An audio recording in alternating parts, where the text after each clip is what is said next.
Jejku, jak ja się cieszę, że zamontowałam tą fotowoltaikę. Nie muszę kompletnie płacić za prąd. Co to za podarty rachunek?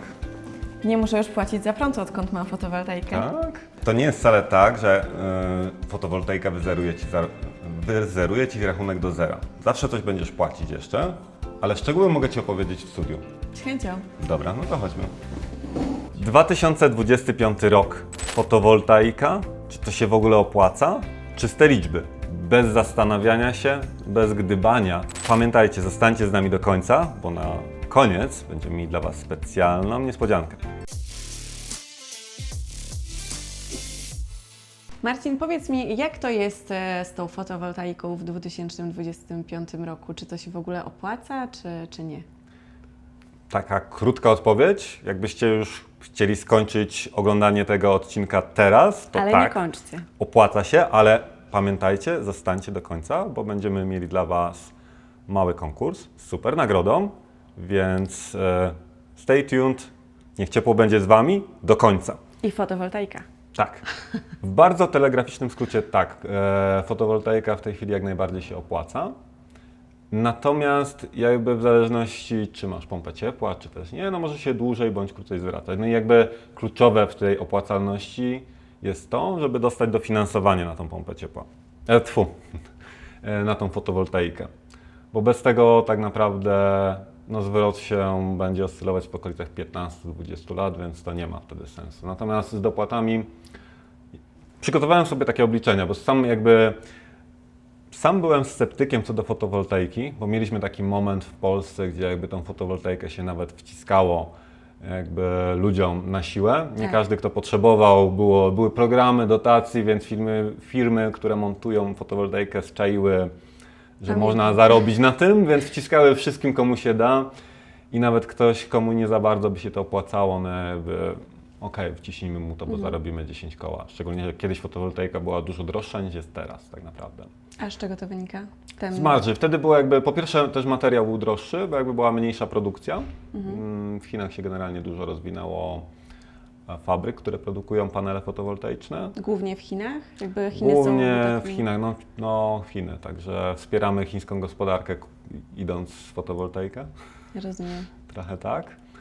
Natomiast teraz po prostu po tych kilku, a w zasadzie już po dekadzie, odkąd ta fotowoltaika weszła pod strzechę, a w zasadzie na strzechę, no to ceny spadły wszystkiego i montażu, zwiększyła się konkurencyjność i jakby no owszem, może w międzyczasie zmieniło się też rozliczenie, bo jakby kiedyś był, tak pokrótce, kiedyś mieliśmy takie proste rozliczenie dla Ciebie jako prosumenta, czyli kogoś, kto produkuje energię na swój użytek.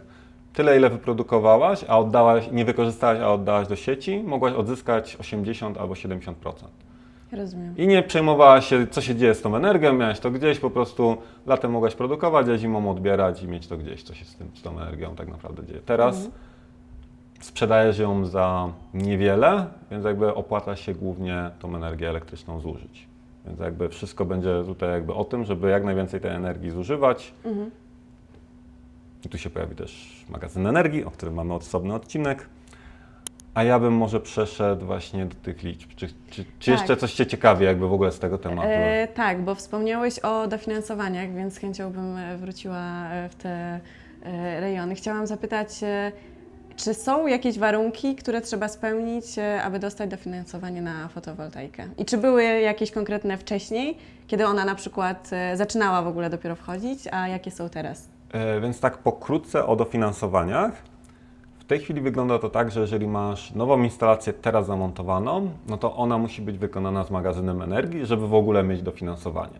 A co to jest magazyn energii? Magazyn energii w takim dużym skrócie to jest powerbank, który magazynuje energię elektryczną wtedy, kiedy jakby Ty nie masz jak jej wykorzystać, po to, żeby ją wykorzystać wtedy, kiedy Ty chcesz ją wykorzystać. No bo fotowoltaika produkuje wtedy, kiedy jest słońce i tyle, jakby, ale nie zawsze wtedy, albo zazwyczaj wtedy, kiedy jest słońce, to Ty jesteś zazwyczaj w pracy. No chyba, że jesteś osobą, która pracuje z domu, no to wtedy inna sprawa. No ale tak. Ale kiedy nie ma tego słońca, w takim razie energia nie jest produkowana i powiedzmy po powrocie, tak jak wspomniałeś, do domu, po tym okresie, kiedy to słońce jest, jej już nie ma, co się z nią dzieje? No wtedy możesz ją właśnie wykorzystać tą, którą zmagazynowałeś w magazynie energii. Rozumiem. On tak wystarcza na pół do 1,5 dnia, w zależności jak bardzo poszalejemy z wielkością jego, albo też jak szalejemy ze zużyciem. Więc jakby pozwala nam produkować w ciągu dnia, kiedy nas nie ma, a korzystać wtedy, kiedy jesteśmy w domu i chcemy puścić pranie, czy też zacząć gotować. A magazyn energii, co to jest? Jakbyś mógł to tak opisać? Czy to jest jakiś zbiornik, czy to jest jakiś pojemnik? Nie, to jest takie kwadratowe coś, w którym jest dużo ogniw, czyli taki duży powerbank, który może wisieć na ścianie albo stać na podłodze, podłączony jest do tej instalacji. No i myślę, że tyle. Jakbyś tak zagłębianie w szczegóły o magazynie, to mamy osobny odcinek, a jakby myślę, że jego funkcjonalność, jakby w rozmiary to jakby tak tutaj. No.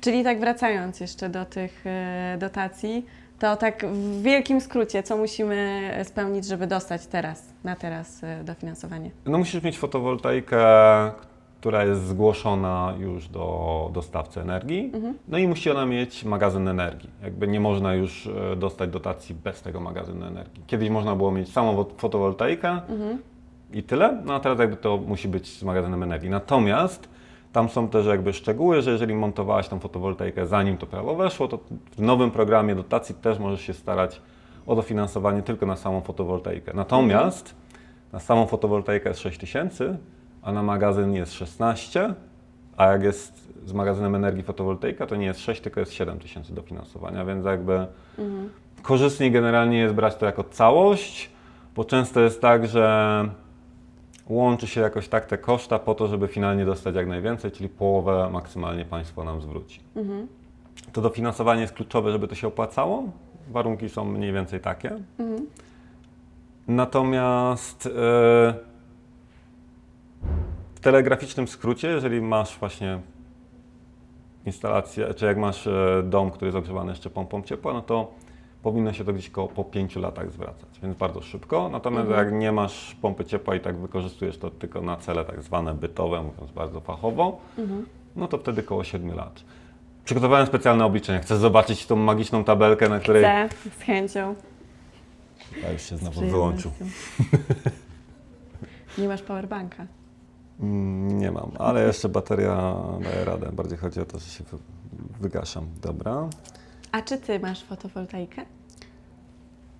Ja mieszkam w bloku, więc Rozumiem. tam nie ma takiej opcji tak naprawdę. Chyba że byś mieszkała w jakimś nowoczesnym mieszkaniu i pozwolono by ci postawić fotowoltaikę na wspólnym dachu. Da się. Jest to trochę upierdliwe. Mój przyjaciel miał taki pomysł, to taka anegdotka w sumie ciekawa, żeby właśnie, bo on też zajmuje się fotowoltaiką, więc jakby dla niego to jest tylko koszt materiałów, robocizna, to jak jego pracownicy by nie mieli co robić, no to by mu to ogarnęli.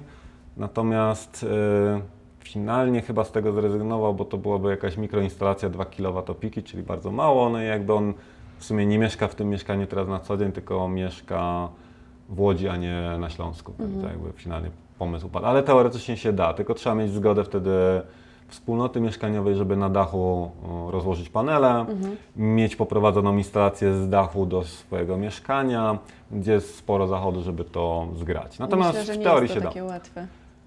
Bardziej od takie strony schody. papierologicznej, no i Tak. też ten kabel musi już być. No jak go nie ma, no to musisz go jakoś poprowadzić i tu jest ten problem, że jakby na Wi-Fi to się nie da przekazać tej energii. Czyli to też jest bardzo cenna uwaga, że większość możemy założyć w domach po prostu, nie w mieszkaniach. że Tak, jednak tak, to jest- dotyczy głównie Tak. domów, chyba że kupujecie dopiero wirtualne mieszkanie, na które jeszcze nie stoi i jakby macie wpływ jeszcze na ten etap budowy, jak się ten budynek buduje, to wtedy można jakby ogarnąć sobie ten kabel z góry na dół, załatwić zgody, no i wtedy okej. Ale czy tak małe panele, mogę tak to nazwać, się opłacają? Tego nie liczyłem, natomiast wszystko zależy, jak dużo tego prądu zużywasz. Od tego, to jest główne pytanie, jak dużo zużywasz, no bo tyle, ile zużywasz, to jakieś 80-90% da się z tego zaoszczędzić. Więc jak mieszkasz sama, no to nie ma o czym gadać. No ale jak masz już rodzinę, w której jakby 2+2, dużo bierzesz, gotujesz na prądzie, no to wtedy jakby zużycie wzrasta, no i tym samym jeszcze z klimatyzacji na przykład korzystasz, no to wtedy jakby zużycie rośnie, czyli więcej możesz zaoszczędzić. A jest taka teoria, że kiedy mamy fotowoltaikę, możemy rachunki za prąd gdzieś tam tak ograniczyć do zera. Czy to prawda? Nie do końca się tak da. W sensie teraz mając magazyn energii do 9 miesięcy można tak zrobić, że będziesz płacić tylko abonament, prawie tyle, no bo jakby jeżeli całą energię, z której korzystasz, to będzie ta energia, którą sama wyprodukowałaś i przechowałaś w magazynie, to tak, natomiast przy obecnych zasadach, jak masz samą fotowoltaikę, to jakby to, co sprzedasz, odejmuje Ci tylko od kwoty, którą płacisz za samą energię, ale już za przesył, czyli za transport, czyli za te paliwo do tego tira, tak w cudzysłowie, no zawsze trzeba zapłacić. A to jest 1/3 gdzieś tak kosztów całej energii, no więc jakby wtedy z taką fotowoltaiką bez banku energii tak naprawdę maksymalnie dałoby się zejść z rachunkiem o 60 kilka procent. Czy to jest nadal opłacalne? I tak nie da się już jakby nie dostaniesz na to dotacji, więc jakby moim zdaniem tak średnio, no, bo bez dotacji u Kowalskiego, czyli w domu, w mieszkaniu, no to jakby inne sytuacje są przy firmach, ale jakby to byłby temat na zupełnie inny odcinek. A jak długa jest żywotność paneli? Wiesz co, koło 20 lat, ale to mamy tak naprawdę po 20 latach te panele tracą 10 do 15-20% swojej sprawności. Więc to nie jest tak, że po 20 latach one są bezużyteczne, tylko są tak sprawne na 80%, 90%. Więc jakby tak naprawdę możesz je tam mieć 40-50 lat i dalej będą Ci służyć, będą trochę gorsze, ale z drugiej strony jakby jak już raz kupione, no to jakby w sumie to... A co się dzieje w środku w zasadzie? Jakie procesy zachodzą, że one tracą na tej swojej, że tak powiem, wartości, użytkowności? Wiesz co, po prostu no wszystko się zużywa i tak naprawdę można by to porównać do takiego mikrowiatraczków, które łapią te fotony i się rozkręcają wtedy, kiedy jakby pada słońce. No i no, tam jest też coś, co się rusza. W sensie to nie rusza się fizycznie, ale jakby no, temperatura, wiesz jak słońce niszczy rzeczy. No jasne. Więc jakby mimo, że to jest stworzone, żeby z tego słońca korzystać, no to z czasem się degraduje po prostu ten materiał. Po prostu słońce jest życiodajną siłą, ale też degradującą. Jakby no, ciągła ekspozycja przez 20-30 lat na słońce, na temperatury, no jakby sprawia, że to staje się trochę mniej efektywne. A czy możemy je wymieniać w trakcie? Możemy? Żeby wydłużyć ich żywotność? A czy nie, to jest jakby całe zespolone, więc jakby wymieniasz Rozumiem. albo wszystkie naraz tak naprawdę, tylko nie wiem, czy to jest sens, jeżeli to dalej ma jakby 80% sprawności. No a co w przypadku, jeżeli mamy jakieś uszkodzenie mechaniczne na przykład, powiedzmy uderzy nam kamień, powiedzmy w jeden panel, tak? Składa się z 20, a mamy tylko jeden uszkodzony. To co w takim wypadku, skoro wymieniamy wszystkie, jak powiedziałeś? Nie, no jakby jeden panel można wymienić, tylko trzeba go wymienić na taki, który ma takie same parametry. Czyli tam jest maksymalne napięcie, w zasadzie napięcie, które to generuje przy maksymalnym oświetleniu, plus maksymalny prąd, jaki przez to może płynąć, więc jakby musi być podobny, a najlepiej taki sam. Okay. Więc jakby tu trochę wracamy do tego, jak odcinka, bo też o tym rozmawialiśmy w odcinku stricte, jak działa fotowoltaika, że jakby warto wybierać producentów paneli, którzy jakby mają ciągle w ofercie nawet rozwiązania sprzed 10 lat, żeby móc sobie łatwo w miarę wtedy poradzić w takiej ekstremalnej jednak, ale jednak możliwej sytuacji. A mam jakieś gwarancje? Tak, zazwyczaj to jest 10, 15, 20 lat, a w gwarancji, że po tych 20 latach będzie tak nie gorsza sprawność niż producent deklaruje. Rozumiem. Całkiem sensowne rozwiązanie. Miałeś pokazać swoje... Tak, właśnie. Ale super pytania. Mam nadzieję, że widzom to też jakby przybliży różne problemy, które mogą się pojawiać, jakby zagadnienia. A przechodząc już w sumie do clue, czyli o tym, jak to wygląda w liczbach, to ja wziąłem takie dwa warianty, czyli jakby dom z pompą ciepła i bez pompy ciepła. No bo pompa ciepła tak naprawdę jest na prąd i korzysta z tej energii elektrycznej, więc jakby więcej zużywamy, a im więcej zużywamy prądu, tym więcej możemy zaoszczędzić mając tą instalację. No to jakby dlatego takie dwa warianty. Dotyczy to raczej takich domów 2+2, nie za wielkich, w sensie 130-150 metrów, taki mniej więcej jakby taki warunek, no bo wiadomo, jak ktoś ma, no nie chciałbym wszystkich warunków rozliczać, bo byśmy mieli tutaj tabelkę na 10 na 10, a to nie o to w tym chodzi. Więc ja sobie przyjąłem w takim normalnym domu, który jakby nie ma ogrzewania elektrycznego, no to zużycie jest na poziomie około 2700 kWh. Na ten moment tyle energii razem z przesyłem będzie nas kosztować około 2700 zł rocznie. No i tak naprawdę ta kwota jest tą, z którą pracujemy, żeby jak najbardziej ją obniżyć. No i tak, taka fotowoltaika. No i teraz jakby to wiemy, co możemy zaoszczędzić, no ale ta fotowoltaika za darmo nam się nie pojawi. No więc jakby taki zestaw fotowoltaika 5 kWp, on jest troszeczkę za duży dla takiego domu, ale taki miałem realny jakby przykład od mojego przyjaciela z firmy. W sensie on się zajmuje fotowoltaiką, więc nie chciałem bazować na jakichś ofertach z internetu, które nie wiadomo są od kogo, tylko chciałem, żeby mi to ktoś, kto się na tym zna, policzył. Mamy dla Was konkurs, w którym najlepsze pytanie z kwestii, co Was jeszcze nurtuje z fotowoltaiki, nagrodzimy bezpłatną konsultacją właśnie z moim przyjacielem, który zajmuje się fotowoltaiką. Odpowie Wam na pytanie, czy to się opłaca dla Was, czy nie i pomoże Wam wybrać rozwiązanie dla Was. Więc wracając do jakby mojej cudownej tabelki. Taki zestaw na wypasie, bo tak naprawdę pewnie Tobie nie mówi za wiele ta firma, ale Solar Edge to jest taki trochę Mercedes wśród jakby fotowoltaiki tych systemów. No oczywiście, że mi mówi. Prawdziwa aktorka. Więc taki zestaw z fotowoltaika 5 kWp plus 4,5 kWh jakby banku energii kosztuje około 36 000. Z tego prawie połowę nam dopłaca państwo w formie dotacji, a z tego, co nam nie dopłaca, pozwala nam odpisać od podatku dochodowego. Więc jakby to są takie dwie rzeczy, które nam ściągają tak naprawdę z tych finalnych kosztów. Tu jakby uwaga, tak, na początku musicie wyskoczyć z całości kwoty, a później resztę Wam jakby część zwróci Wam dofinansowanie, a część od razu już przy PIT-cie będziecie mogli odpisać jako ulga termomodernizacyjna. Ulga termomodernizacyjna zawsze działa, to niezależnie od kiedy będziecie oglądać ten film, to prawdopodobnie będzie. Programy dotacyjne Mój Prąd jest w tej chwili 6.0. To trochę trwa, zanim dostaniesz z powrotem te pieniądze, no i trzeba też zobaczyć, czy aktualnie jeszcze są środki, bo nie wiadomo, czy w kolejnym jakby Wasza instalacja będzie je dalej spełniać, więc jakby tu warto sobie to sprawdzić, jak to wygląda na bieżąco, żeby po prostu nie zapędzić się w jakieś koszta, których później jakby nie zostaną nam zwrócone. Ale wracając, więc finalny koszt takiej fotowoltaiki po dotacjach, po ulgach to jest około 17 100 zł. Tyle trzeba jakby finalnie za tą fotowoltaikę zapłacić. No i jeszcze jedno założenie, które jakby ja chciałem sobie przyjąć, to ile tak naprawdę realistycznie nam ta fotowoltaika pozwoli jakby ograniczyć tego kosztu.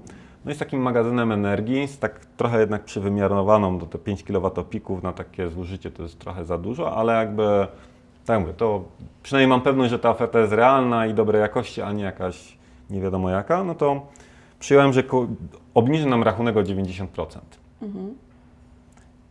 I wtedy jakby zostaje nam co roku w kieszeni około 2500 zł. Czyli już po roku nam obniża o 90%? Tak naprawdę od momentu zainstalowania, Okay. jeżeli zamontujesz to jeszcze w marcu, tak naprawdę moment, kiedy zaczyna się największa produkcja powoli. To Dlaczego marzec? wtedy też już mamy coraz więcej słońca. Im więcej słońca, tym więcej jakby energii produkujemy, zachowujemy w magazynie energii i mniej musimy kupować, czyli mniej musimy płacić tak naprawdę. Czyli marzec to jest taki najlepszy czas, żeby sobie zainstalować fotowoltaikę. Generalnie od tego momentu też możemy zaczynać, bo chodzi o to, że montaż fotowoltaiki na dachu, na którym jest śnieg, no nie za bardzo wchodzi w rachubę, więc zima to generalnie zły pomysł, żeby to montować. Ale tylko możemy na dachach je montować? Nie tylko. Jest kilka możliwości, dach jest najbardziej popularny, z tego względu, że już ten dach mamy, bo możemy specjalną jakąś konstrukcję dla tego zrobić, natomiast no to już jest dodatkowy koszt, który nam będzie obniżać tak naprawdę rentowność, czyli wydłużać okres tak naprawdę spłaty, czy jakby zyskowność tej całej zabawy. No i jakby finalnie, jak ja sobie podzielę tą całą kwotę, którą muszę wydać przez to, ile co roku tak naprawdę oszczędzam, no to wychodzi mi, że po około 7 latach powinna mi się ta instalacja zwrócić, czyli wychodzimy na zero. No a później kolejne lata, których może być 7, 10, 15 tak naprawdę. Pewnie im dłużej, tym będzie trzeba jakieś tam elementy wymieniać. no to już wszystko, co zaoszczędzam, to już faktycznie, to już spłaciło mi się i zarabiam tak naprawdę na tym, że nie muszę za ten prąd tyle płacić. I tutaj jest to przykład dla rodziny, tak jak mówiłeś, 2+2 Coś takiego, no to jakby bardzo, to silnie zależy od tego, wiesz, jakby od zużycia. ja mam klientów, którzy mieszkają w mieszkaniach czy domach, które mają 18 stopni zima. To jest bardzo nisko, to jest chodzisz w swetrze, ale mam też takich klientów, którzy chcą chodzić w batkach, w sensie, no, w samych majtkach. I jakby wiesz, no jakby wszystko zależy, no jakby gdzieś musimy znaleźć jakiś punkt wspólny, jakieś coś, co nam opisuje tego nieistniejącego, uśrednionego Kowalskiego, więc ja sobie przyjąłem, że to jest około 2700 kWh. Natomiast to bardzo łatwo sprawdzić, wystarczy, że sumujesz sobie wszystkie swoje rachunki za ostatni rok, najlepiej może 2 nawet, no i wtedy wiesz, ile ty tak naprawdę zużywasz kilowatogodzin, jaka jest aktualna cena prądu, no bo jeżeli ktoś to ogląda teraz, w 2025 roku, no to cena jest około złoty z groszami, no ale nie wiemy, możemy co to będzie. uśrednić, tak? No, złotówka za kilowatogodzinę w tej chwili, tak pi razy drzwi. No ale sytuacja się nam trochę zmienia, kiedy mamy pompę ciepła i nią się grzejemy.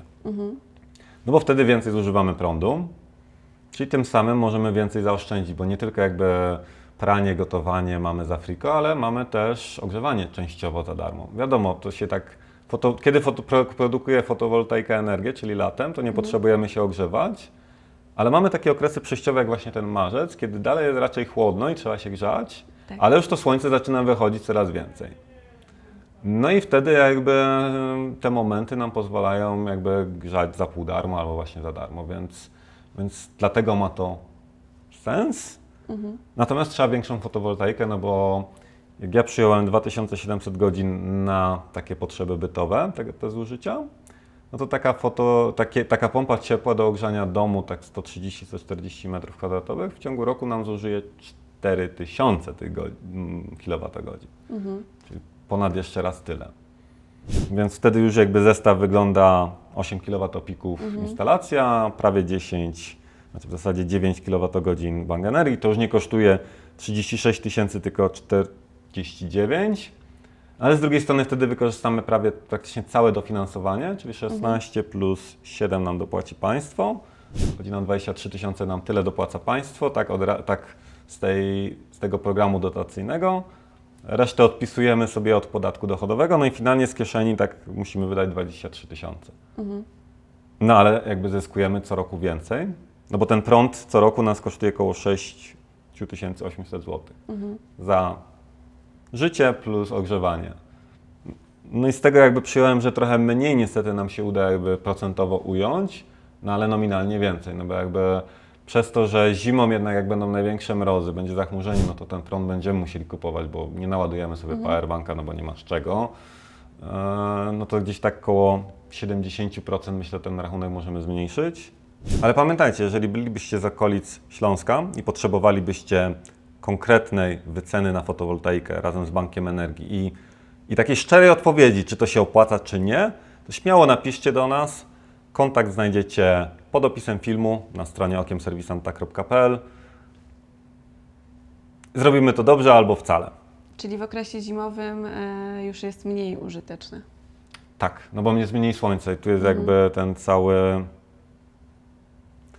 cały problem. No nie mamy wpływu na pogodę, tak? No nie mamy Więc, w niego wpływu. Nie wiemy, czy cały czas to się będzie ładować, czy to będzie działać, więc Ale w mamy zasadzie- jakieś uśrednione dane właśnie. Tak. Statystycznie w takich miesiącach tyle możemy produkować, a w takich tyle.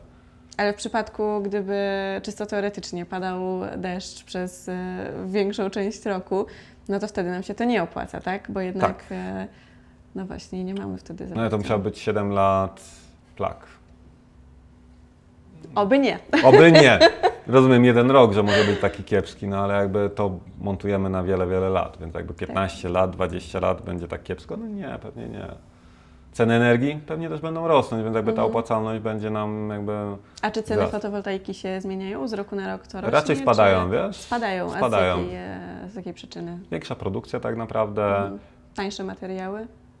Wiesz co, im większa jest skala produkcji, tym możesz jakby bardziej Koszty zoptymalizować produkcję i tym samym obniżyć koszta, więc jakby to nie jest już technologia, która wchodzi, tylko ona już weszła tak naprawdę, więc no, ciągle zapotrzebowanie wzrasta, bo przynajmniej był boom, jeszcze mieliśmy jakieś kilka lat temu ogromny boom, no więc tym bardziej produkcja była ogromna, jakby i firm dużo też pojawiło się, większa konkurencja oznacza dla konsumenta niższą cenę, czyli i lepszą usługę. A uważasz, że pojawi się jakiś inny zastępczy produkt, który będzie działał podobnie, a na przykład będą zminimalizowane koszty? Na przykład, nie wiem w zasadzie, co mogłoby się pojawić No właśnie- podobnego, ale generującego jakby podobne liczby, że tak powiem. No musielibyśmy mieć przydomowe reaktory atomowe, to może to byłaby konkurencja, ale to tak strzelam mocno Okej. fantazją. No.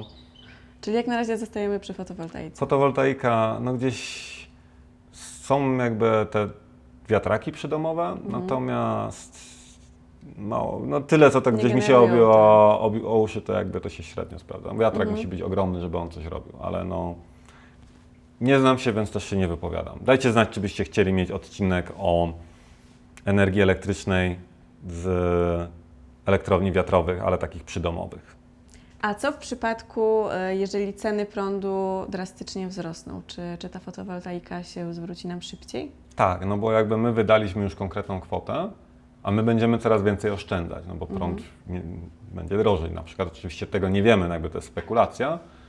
Natomiast wtedy zamiast na przykład tych 5 lat, kiedy mamy pompę ciepła i fotowoltaikę, to może wyjść tak, że po 4 latach już by nam się to wszystko zwróciło, więc jakby... No chyba, że analogicznie cena fotowoltaiki i montażu również wzrośnie. No chyba, że wzrośnie. No jakby no...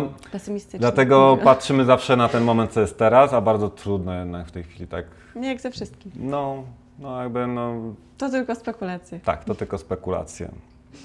A powiedz mi jeszcze, czy warto dopłacić do większego magazynu energii? Wiesz co? Myślę, że tak, a już Ci wytłumaczę czemu. Bo generalnie miałem ostatnio taką, jak rozmawiałem właśnie z Mariuszem, moim specem od fotowoltaiki, to tak mieliśmy taką ciekawą koncepcję, że teoretycznie można by wziąć fotowoltaikę z samą fotowoltaikę zrobić bardzo małą, ale wziąć duży magazyn energii i jakby przez to, że tych elektrowni fotowoltaicznych też przybyło, ten prąd generalnie w momencie, kiedy świeci, potrafi mieć cenę zerową. Możesz teraz już też przejść jako konsument na rozliczanie się po cenach rynkowych, czyli jak jest prąd za zero, możesz go kupować za zero.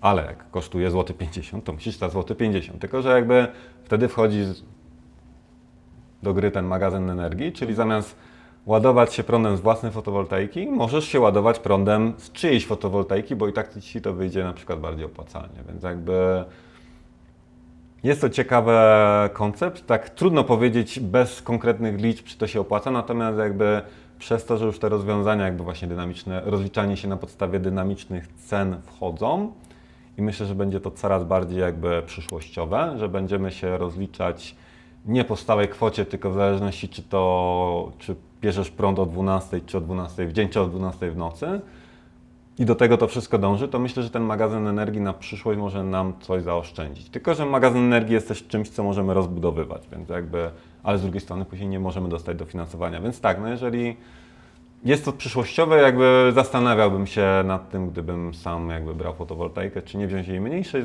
na koszt większego, na poczet większego jakby magazynu energii. Okej. Dziękuję Ci bardzo, Marcinie. Proszę Cię Nie bardzo. mam więcej pytań. Dobrze. Cenna lekcja.